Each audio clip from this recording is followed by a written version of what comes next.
one of the things that makes a democracy great is the fact that the halls of government are not supposed to belong to the powerful. They are supposed to belong to the people. They are the place where people go to meet their elected officials, to make their feelings known, to communicate, and to participate in the discourse of a civic society. So here to talk to us about her recent experience along those lines is Bobbie Cohen. Bobbie is, I believe, calling us from Houston, Texas. Is that right? Yes. Now, Bobbie, first of all, thanks for coming on the program. Sure. And secondly, just a little background about yourself before we get into your story. You are retired now, but I understand you are a technical project manager in the healthcare industry. Is that right? Yes, that's correct. I used to do something very similar back when I had a real job. So I assume that being a project manager in the healthcare industry, you know a little bit about how that whole world works, whether it's billing or automation or whatever. You have a sense of how the healthcare part of the economy works in this country, right? Right, and not only from the economic standpoint, but a lot of the systems that I worked on were actually the patient care systems. So I talked a lot with doctors and nurses and had to get to understand what went on and saw what actually happened to real-life patients as a result of things like poor insurance or no insurance. Right, and it can be very rough what people go through. First of all, it can be financially ruinous. It can affect the quality of care they receive and so on. So my understanding is that you are therefore someone who thinks the Affordable Care Act is a good thing, especially to what we had before it came along, right? Well, yes, I do. I do agree. I think it needs some work, and I think it's fixable. But I actually went down to my senator's office to talk about not just the Affordable Care Act, but I'm very concerned about the appointment of Tom Price, and part of it is it relates to affordable care and other health care issues. And I was very concerned about the appointment of Betsy DeVos for other reasons. And I went in there. I tried to call. I really didn't need to go down there. I had tried to call his office several times.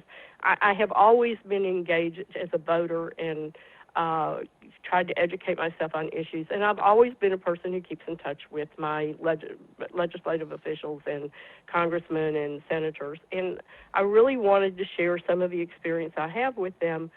But the problem was that every time I called, it rolled straight to voicemail, and then I got voicemail's full. So there's absolutely no way to contact them. And the senator, let me to just jump in for a second, Bobbie. So the senator you were trying to reach was Ted Cruz, I guess, right? Ted Cruz and actually Cornyn, but Cornyn, I wrote an email and they wrote me back at least. Cruz, it was just nothing. It was crickets, and I could not get through. It just kept, as I say, rolling to voicemail, and then voicemail failed. So you went to, what did you do? You went down to his office where, in Houston, or? In Houston. I decided to go, we have an office here in Houston, and my understanding is those are for constituent services and constituent outreach. So I got on the train Tuesday morning and rode down there and found about 25 other people who had done the same thing for much the same reason. They could not get through and contact him. First of all, it's interesting. It's interesting.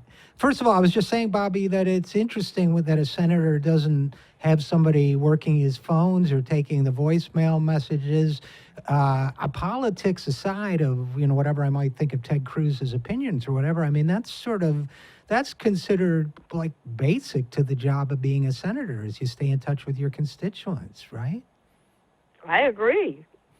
So go ahead. So tell me, you went down there. There were 25 other folks basically also wanting to talk with the Ted Cruz about their opinions. What happened after that? Well, someone came out and said, we really can't take walk-ins. We'll try to accommodate 5 of your group can't come in. And a couple of us said, we're not a group.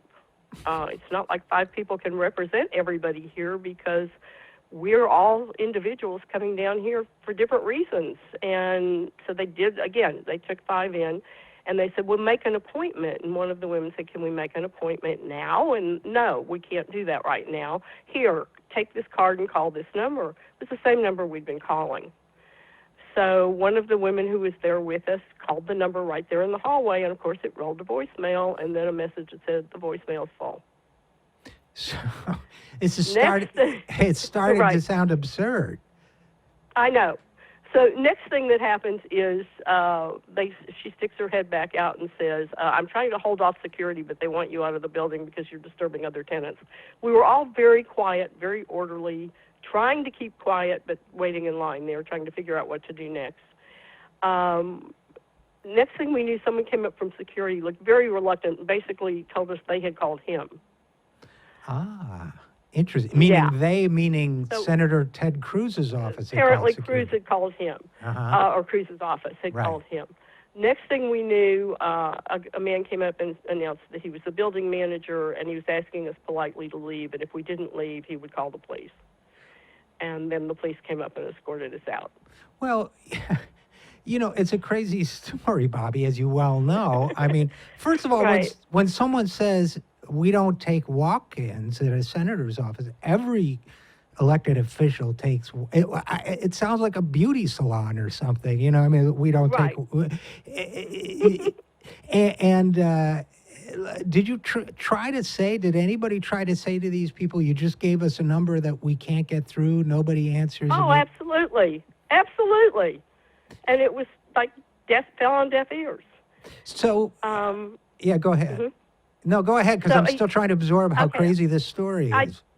I did talk to a few of the people. We were down on the sidewalk, and we started sharing some of our experiences. I wish I could manage to get their names, but one woman there was a doctor who wanted to talk about the impact of patients if you took the Affordable Care Act away. Another was a nurse who had actually done studies and had statistics on how it would impact nursing care within the hospitals if the funding of the Affordable Care Act went away. People with individual stories. I have personal stake in this. I have a couple friends who have chronic ailments that would be deadly without insurance, and they're barely able to make the copays on the insurance because of these diseases are so devastating. I don't want to see a young child die. Right. And I saw children like this when in one of the hospitals where I worked that had a children's ward. We have a premier children's hospital here in Houston. I've seen kids on the transplant list waiting. I know what will happen if they lose their insurance. Right. So it's devastating. Sure, it's I have a friend. Devastating enough to families financially. One of the doctors there actually had a foundation that he used to help people pay their electric bills and things like that weren't covered because the copays were so devastating, even with their insurance, that they couldn't keep their child alive without financial help. Yeah, I have a friend who has lung cancer, and if Obamacare, and she's on the Affordable Care Act, she's actually got her insurance through the exchanges. If that goes away, she's going to have no medical care. She's going to die, and there are tens of thousands of stories like that. Let me ask you, going back to Ted Cruz's office for a second, I mean, were they mean? Were they apologetic? What was the atmosphere like? I wouldn't use the word apologetic at all, and I wouldn't say mean, but just very firm and as if we had done something terribly wrong. They were not taking any accountability for the fact that they weren't letting us in or that they didn't answer phones. Now, did this get in the newspaper or anything like that? It actually, it did make the Houston Chronicle, made a Galveston paper, as it turns out, as well. There are several online groups that have written about it. And the more I got home, after I got home, and the more I thought about what had happened, as a taxpayer, I'm paying for a phone line that they're not answering, so it rolls to a voicemail that they also don't answer, and I'm paying for that as well. I was escorted out of a building where the senator has an office that I pay for by staff that I pay for, who called the police on us. Right. I'm angry. I wasn't really mad before. I was a little annoyed, but now I'm really ticked off. So what are you going to do? I'm going to keep on pounding. I'm not giving up. I'll go down there again. I don't know. You may hear that I get arrested next. Well, if you But get I arrested, cannot give up on this, and I will tell everyone who will listen to me that about the bad service we're getting.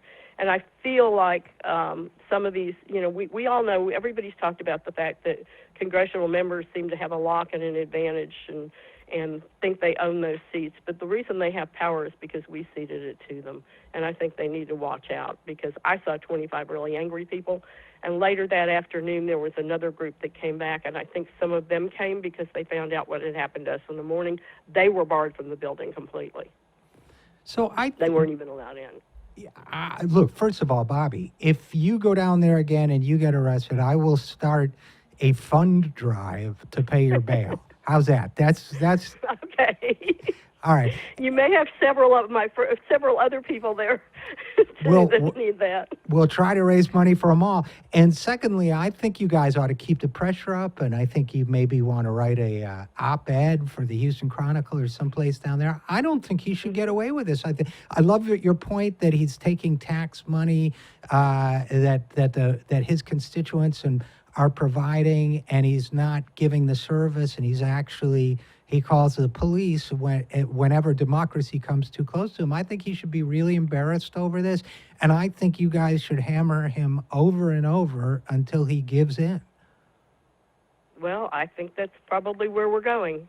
All right. Well, maybe even though we're not, as I said, even though most of the people in that hall I had never seen before, but I've actually heard from a couple of them since then. They've they got my name and they found me on Facebook or whatever, and I've heard from a couple, and I think we are probably going to start to join forces.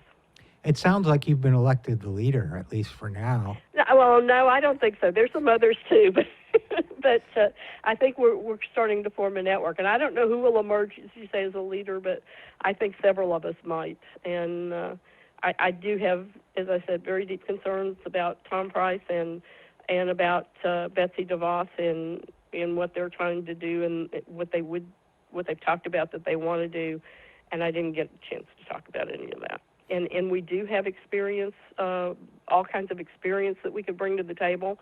We're not necessarily, if we come down and we say we oppose this legislation because a wise senator, and many years ago when I was young, this is what would happen, a wise senator would take that into account, and it wouldn't mean that he'd necessarily oppose a bill, but he might try to change that bill to address some of those concerns. But that's not happening anymore.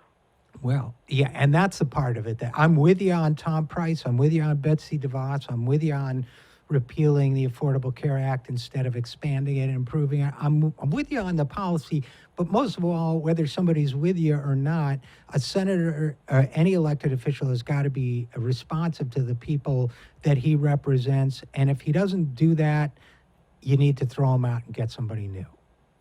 That's my opinion.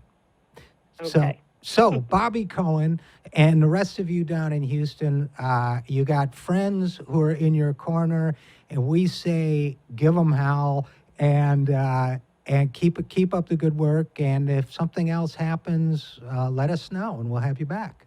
Okay. All right. All right, it's a deal.